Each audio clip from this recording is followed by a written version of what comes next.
Alors, le résultat d'apprentissage d'aujourd'hui était de réellement voir les applications des fonctions logarithmiques. Parce qu'il y a des gens qui vont dire, ben, tu sais, ça sert à rien ou je comprends pas pourquoi est-ce qu'on a les logarithmes dans la vie de tous les jours. Mais la beauté de ça, c'est que le logarithme est la réciproque d'une fonction exponentielle. Donc, ça nous permet de simplifier des fonctions exponentielles.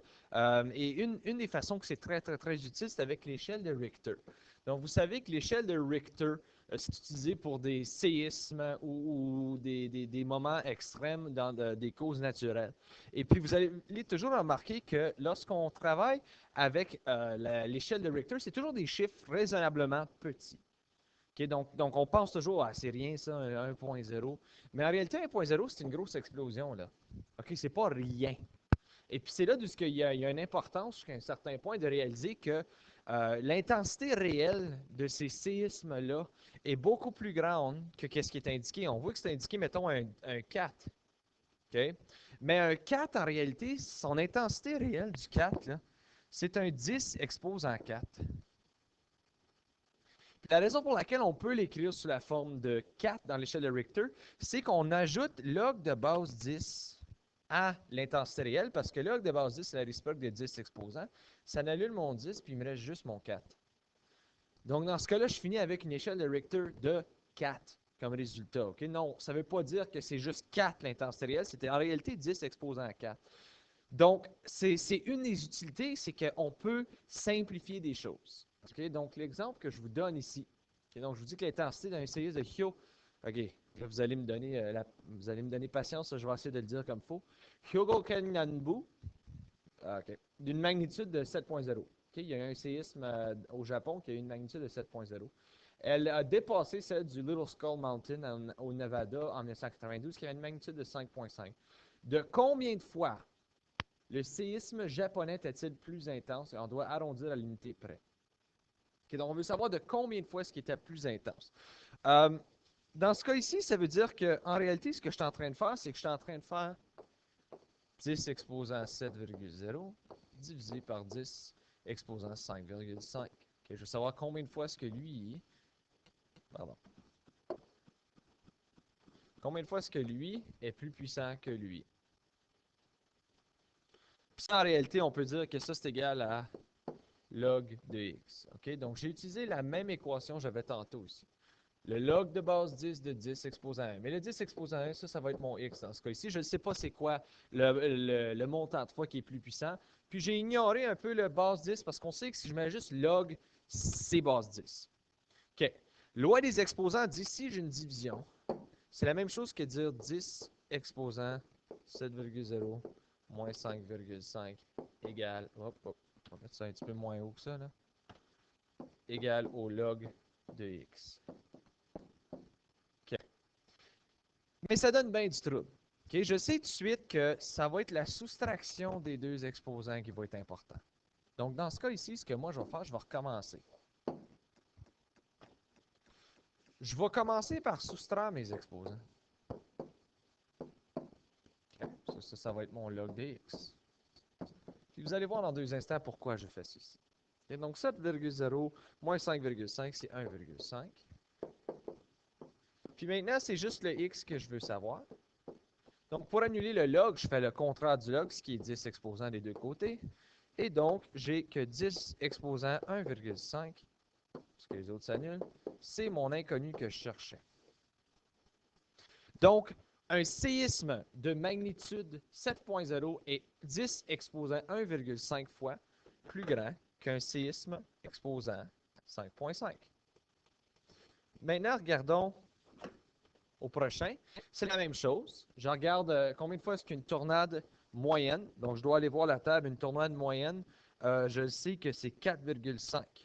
Est-elle moins intense qu'un séisme de magnitude 8.0? Tout ce que j'ai à vérifier, c'est combien de fois plus intense est-ce que le 8.0 est. Donc, je peux faire 8,0 moins 4,5 qui va être égal à mon logarithme de x. Donc, c'est la même équation. 8.0 moins 4,5, ça me donne 3,5 qui va être mon logarithme de x. Ce qui me donne ensuite 10 exposants des deux côtés, ça va les annuler. Donc 10 exposant 3,5 est égal à mon x, mon inconnu. Si vous voulez aller chercher, il n'y a pas de problème aussi. Ça, c'est environ 3162,28 fois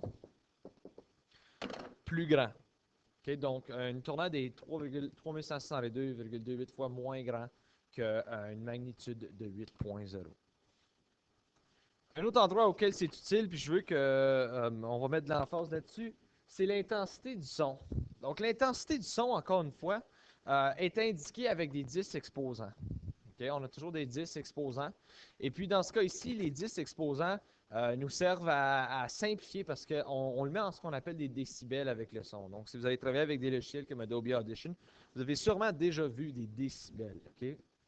Alors, pour trouver l'intensité du son, vous avez l'équation ici, 10 fois le log de I sur I0. Okay?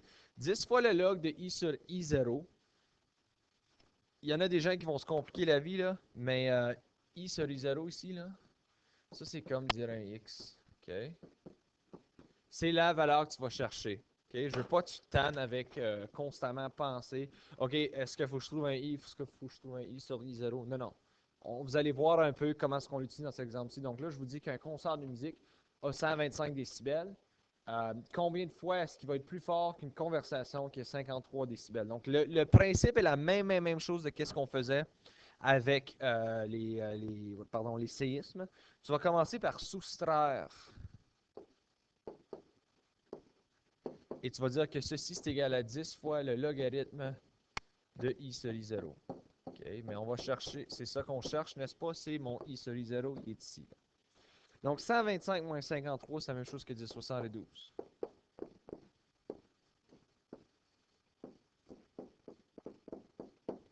Là, je sais déjà qu'il y a des gens que leur premier instinct, ouah, c'est laid comme I sur I0. Je sais qu'il y a des gens comme premier instinct, ce qu'ils vont vouloir faire, c'est qu'ils vont vouloir faire le 10 exposant ici. Là. Mais tu ne peux pas faire ça.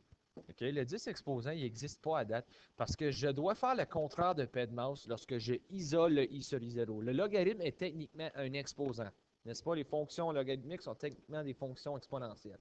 Donc, je vais regarder ce que le contraire de PEDMOUSE, comme on l'avait dit, s'admet. Est-ce que j'ai une soustraction ou une addition? Non. Est-ce que j'ai une multiplication? Oui, mon 10 multiplie toute l'affaire. Donc, je dois diviser par 10 des deux côtés.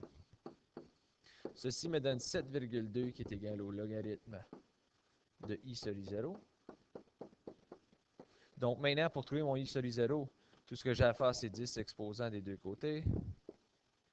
Le log va annuler, donc il me donne que 10 exposant 7,2 va être égal à mon I sur I0.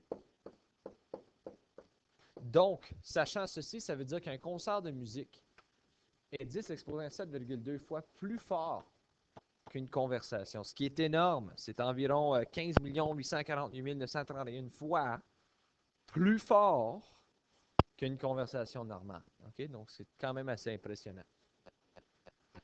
Dernier exemple, une des dernières applications que je vais vous montrer, c'est celle du pH. Okay? Vous allez voir ceci en chimie. Je n'entrerai pas trop dans les détails chimiques parce que je ne suis pas un prof de chimie.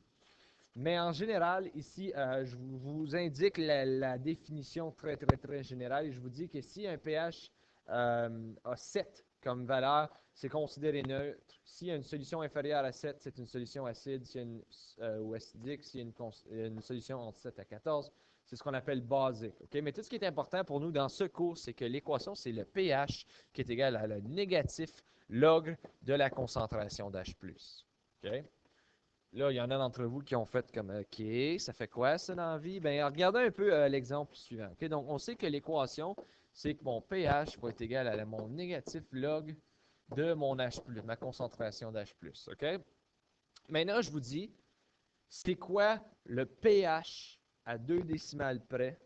Vous allez voir que c'est d'ailleurs très simple, de cette concentration d'H+-là, qui est 0,0001 mol par litre. Donc, dans ce cas ici, je vous donne ma concentration d'H+.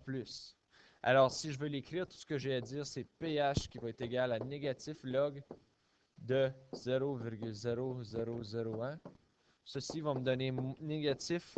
Et la log de 0,0001, c'est négatif 4, ce qui va me donner 4 comme réponse finale. Donc, si vous voulez ajouter quelque chose, vous pouvez dire que ceci inclut que c'est une acide. OK? Je peux également vous poser une question un peu différente. Je peux également vous demander maintenant, c'est quoi, si je vous donne la concentration, ou je vous donne le pH, je vous demande la concentration là-dessus plus. Donc maintenant, je vous donne le pH qui est 3,2. Vous devez trouver c'est quoi le négatif log de ton H+. OK. Il y en a encore une fois, votre premier instinct va être faire 10 exposants. Non, non, non, non. Faites bien attention à ça. Tu as un négatif ici. Le négatif est techniquement une multiplication ou une division de moins 1. Pour l'annuler, tu peux soit faire fois négatif 1 des deux côtés ou diviser par négatif 1. Je préfère diviser par négatif 1 des deux côtés. Maintenant, ça me donne négatif 3,2 qui va être égal à ton log de ta concentration d'H+. Donc maintenant, tu peux faire ton 10 exposant des deux côtés.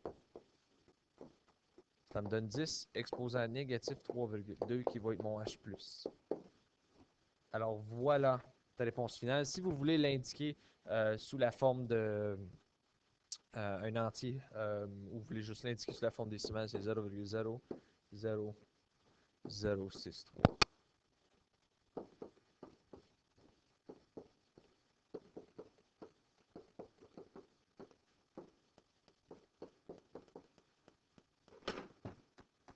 Bon, ceci met fin à la leçon d'aujourd'hui. Si jamais vous avez des questions, n'hésitez surtout pas de m'envoyer un message sur Edmodo.